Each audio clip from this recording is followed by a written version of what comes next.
कल मेरा है केमिस्ट्री का फ़ाइनल एग्ज़ाम। मतलब आज 12 है और कल 13 को है, वो भी पहला ही फ़ाइनल एग्ज़ाम है केमिस्ट्री का। और आज ही मेरे पास दिन बचा करने के लिए जो करना है। वैसे मेरे हो रखे हैं चैप्टर्स, लेकिन मैं बहुत ही ज़्यादा भी वो हो चुका हूँ फ्रस्ट्रेट, क्योंकि मैंने रिवाइज़ कुछ नहीं किया है और मैं भूल चुका हूँ बहुत कुछ। वैसे तो होता ही है कि मतलब बहुत पहले पढ़ा था मैं, अब दोबारा अगर बुक खोल के देखता हूँ तो लगता है ये सब कौन से टॉपिक्स हैं। तो मुझे भी पूरे दिन में केमिस्ट्री पढ़नी होगी, मतलब रिवाइज़ करनी होगी। तो मैं देखता हूँ कौन कौन से टॉपिक्स मैं जल्दी से देखूँ और कौन कौन से नहीं करूँ। कल वैसे रात को मैंने हाइड्रोकार्बन्स के रिएक्शंस पढ़े था, अभी मैं फिर से पढ़ लूँगा क्योंकि मुझे थोड़े भूल चुका हूँ और थोड़े याद भी हैं। अब मेरा थर्मोडायनेमिक्स का रिवीजन हो चुका है। मैंने इसका ये फार्मूलेज वगैरह थे वो मैंने देख लिए हैं। थोड़ा सा टाइम लगा था इनको दोबारा रिकॉल करने के लिए, बट अब हो गए हैं। तो लेकिन अभी इनको थोड़ा सा शॉर्ट करने के लिए मैं अभी एनसीईआरटी एग्जाम्पलर के क्वेश्चंस का और इसके साथ साथ जो एटॉमिक स्ट्रक्चर वाला चैप्टर था वो भी मैंने कर लिया है रिवाइज। ये भी मैंने फार्मूलेज किए हैं। मैं बहुत पहले चैप्टर कर चुका हूँ, इसलिए मतलब बस अभी रिवाइज़ कर रहा हूँ। देखते हैं क्या करना है। फिर मैं इनऑर्गेनिक ही शुरू करूँगा क्योंकि इनऑर्गेनिक के अभी 2 पूरे चैप्टर रिवाइज़ करने बैठे हैं और मैं थोड़ा बहुत भूल चुका हूँ। फाइनली अब 8:30 बज गए हैं और मेरा ये चैप्टर हो गया है। मैंने सोचा था ये चैप्टर की एनसीईआरटी नहीं करूँगा, लेकिन मुझे करनी पड़ी, क्योंकि जब मैं एनसीईआरटी के पेजेस ऐसे फ्लिप कर रहा था तो कुछ ऐसे कॉन्सेप्ट्स थे जो मुझे पता था कि बहुत इंपॉर्टेंट है और ये अब मैं भूल चुका हूँ। जैसे कि ये वाला ये मैंने अभी फिर से याद किया है, ये उन नील वाले और कुछ जो भी इसमें लाइक जो रटने वाली चीज़ें हैं जैसे ये, और ख़ासकर मेंडलीव वाला जो है वो सारा भी मैंने मतलब ऊपर से कर लिया है रिवाइज अच्छे से। तो अब शुक्र है फाइनली ये भी चैप्टर हो गया है। अब मेरा रहता है, वैसे अब इनऑर्गेनिक तो मेरा पूरा हो गया है, अब रिडॉक्स रहता है।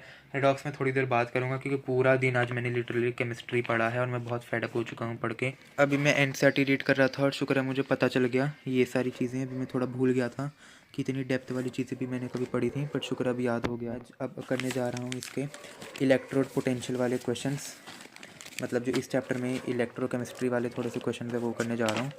फिर उसके बाद मैं मेन चीज़ इसकी करूँगा वो है रिएक्शंस की प्रैक्टिस। अभी मैं रिएक्शंस इसके भूल चुका हूँ थोड़े से, तो मैं पहले उसको रिवाइज़ करूँगा फिर इसके क्वेश्चंस। अब मैं ये करने जा रहा हूँ ऑर्गेनिक का ये चैप्टर।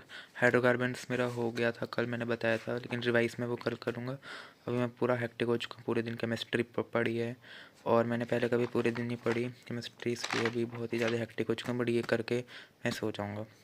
इसमें क्या करना है, नोमेनक्लेचर का रिवीजन करना है और ये जो प्रिपरेशंस थी उसमें से जो आखिरी प्रिपरेशंस थी जैसे डूमास मेथड वगैरह वो कर लूँगा और कल जो बच रह जाएगा वो कर लूँगा।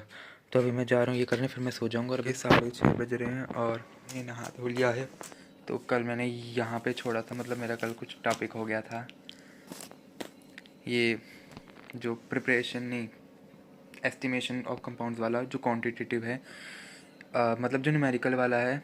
और अब मैं दूसरा पार्ट करने जा रहा हूँ इसी चैप्टर का, वो जो मैंने बताया था कि मैं करूँगा, पर मैं कल कर नहीं पाया था वो। वैसे मैंने सोच लिया था आज सुबह करूँगा क्योंकि कल टाइम भी नहीं था और कल मैंने बोला भी था भाई। तो मुझे वो क्वांटिटेटिव वाला करना है, एस्टिमेशन ऑफ ऑर्गेनिक कंपाउंड्स, और वो मतलब प्रिपरेशन की बोल रहा हूँ वो प्योरीफिकेशन ऑफ कंपाउंड जैसे डिस्टिलेशन वगैरह मेथड्स देखने, फिर मेरा हो जाएगा। फिर मोल कॉन्सेप्ट का बस मुझे जो वो था स्टेटमेंट्स थी लॉस की, वो बस मुझे याद करके जानी है। तो बस अब मैं इसके बाद मैं आके ही बताता हूँ पेपर कैसा था। फाइनली अब मेरा पेपर हो गया है और कितना अच्छा लग रहा है। अब अभी वैसे शाम हो रही है, मैं सो के उठा हूँ तो अब बना रहा हूँ वीडियो। और पेपर का रिएक्शन अगर बोलूँ तो बहुत ही अच्छा था मेरा पेपर। और सबसे चौंकने वाली बात ये थी, जो मैंने पहले भी वीडियो में दिखाया होगा कि मैं कितना ज़्यादा मतलब उस पर वर्क कर रहा था अपने, मतलब कितना ज़्यादा उसको प्रायोरिटाइज तो मैं सबको कर रहा था, लेकिन उसको भी मैं ध्यान पे लेके चल रहा था। जो ऑर्गेनिक केमिस्ट्री का वो प्योरीफिकेशन वाला पार्ट्स है, प्योरीफिकेशन ऑफ कंपाउंड्स वाला, और जो वो बहुत ही थ्योरेटिकल था, बट उस के रिलेटेड पूरे क्वेश्चन पेपर में एक भी क्वेश्चन नहीं है। मुझे लगा था इतना ज़्यादा उसका वेटेज है क्योंकि वो ऑर्गेनिक केमिस्ट्री में भी है और वो भी मतलब आधे से ज़्यादा नहीं, मतलब बहुत सारे पेजेस में उसके बारे में लिखा गया, तो एक ना एक क्वेश्चन तो आना चाहिए। बट कुछ भी उसके रिलेटेड नहीं आया था, चाहे वो प्योरीफिकेशन कंपाउंड्स हो, चाहे वो डूमास मेथड हो, जेडाल्स मेथड हो, उसका मैं सब कुछ समझ के गया था और उसका डायग्राम समझ के गया था। कुछ नहीं आया था उसकी कैलकुलेशंस का जो फॉर्मूलाज थे, जिसको ड्राइव था वो भी करके गया था, वैसे कुछ नहीं आया था। ये सारा बस नॉर्मल सिलेबस पे था। और अगर मैं अपना फेवरेट पार्ट करने पे आऊँ जो कि है पेपर का डिस्कशन, तो वो पहली चीज़ वहाँ से शुरू करूँगा कि पूरे पेपर में एक और शौक वाली बात ये है, इक्विलिब्रियम चैप्टर में से केमिकल इक्विलिब्रियम में से एक भी क्वेश्चन नहीं है, सारा केमिकल इक्विलिब्रियम का डाला गया है। मतलब आयनिक इक्विलिब्रियम में से एक भी क्वेश्चन नहीं है और केमिकल इक्विलिब्रियम में घुसेड़ रखा है। मुझे लगा था कि फाइनल पेपर होगा तो केमिकल इक्विलिब्रियम तो थोड़ा बेस होता है तो उसका 1-2 क्वेश्चन डालेंगे, लेकिन मेन आयनिक होता है उसका डाल देंगे इस पेपर में, लेकिन कुछ भी नहीं डाला है। बट चलो मुझे क्या, मेरा तो हो गया था ये, और कन्वर्जन का तो मुझे बड़ी अच्छे से आता था। बेंजीन टू पी नाइट्रोबेंजीन, पहले बेंजीन में वो डालना था bromine in the presence of FbBr3, फिर उसके बाद उसमें वो डाल देना था HNO3 और H2SO4, जिसमें ऑर्थो और पैरा उसमें NO रखते थे, फिर उसको स्टीम डिसोल्यूशन से सेपरेट कर लेना था। तो ओवरऑल बहुत अच्छा पेपर गया और इंटरनल चॉइसेस बहुत थी। तो ओवरऑल अगर मैं बोलूँ तो कल मैं यहीं पे बैठा था और पूरा दिन मुझे था कि मुझे केमिस्ट्री के लिए पढ़ना है, और कल मेरा दिन पूरा हेक्टिक था, पूरा दिन केमिस्ट्री पढ़ा था। लेकिन अब मैं बोल सकता हूँ कि मैं फ्री हो चुका हूँ, क्योंकि ये हो चुका है मेरा।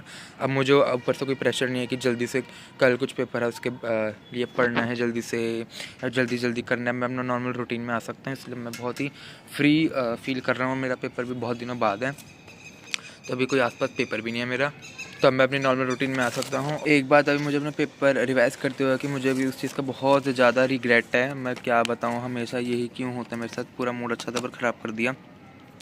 यहाँ ना एक क्वेश्चन आया था न्यूक्लियोफाइल के रिलेटेड, नहीं न्यूक्लियोफाइल नहीं, मार्कोनिक रूल के अकॉर्डिंग कि वो क्या होता है, उसका एग्जाम्पल दीजिए। तो वो क्या होता है वो तो मैंने लिखा था अच्छे से, लेकिन जो एग्जाम्पल था उसका मैंने जल्दबाजी में उसका वो वाला एग्जाम्पल लिख दिया HBr वाला, और वो मेरे मन में कुछ हिचकिटाहट हो भी रही थी कि नहीं ये नहीं होगा। मुझे कभी क्वेश्चन मिल नहीं रहा, पर एक क्वेश्चन था मार्कोनिक रूल वाला, उसमें उसका एग्जांपल देना था और बताना था एक एग्जांपल उसका। तो मैंने उसका मार्कोनिक रूल वाला जो HBr और पेरोक्साइड था उसी एग्जांपल लिख के दे दी, तो ऑब्वियसली मेरे वहाँ पे मार्क्स कट देंगे। तो इसलिए गुस्सा आते हैं, मतलब कॉन्सेप्ट को पता होने के बावजूद भी टाइम के प्रेशर के रिलेटेड और जो पेपर में जो सर्कमस्टांसेस होते हैं उसके रिलेटेड दिमाग पूरा मतलब नहीं इफ़ेक्टिव हो पाता है। तो बहुत ही बुरा लग रहा है मेरा। बाकी सारा मेरा पेपर बहुत ज़्यादा अच्छा गया, बट उस पेपर ने वो आते हुए भी पता नहीं क्यों, मतलब मैंने तो बस जल्दी में कर दिया उसका। मैंने सोचा भी था चलो ठीक है, फिर इसमें अब ये मैं इसमें मतलब क्या बोलूँ, जैसे जब मैं पेपर दे रहा था तो मैंने थोड़ा टाइम सोचा भी था कि नहीं इसकी जगह कोई और रिएक्शन लिख लेता हूँ, पर मैंने अपने मन में बहुत सारी न्यूक्लियोफाइल्स की रिएक्शन सोची थी कि कोई भी न्यूक्लियोफाइल की लिख देता, पर मेरे मन में कोई आ नहीं रही थी, तो मैंने यही वाली लिख दिया। उसमें मेरी ही गलती है कि मेरे उस वक्त उस पॉइंट पे कोई आ की नहीं रही थी।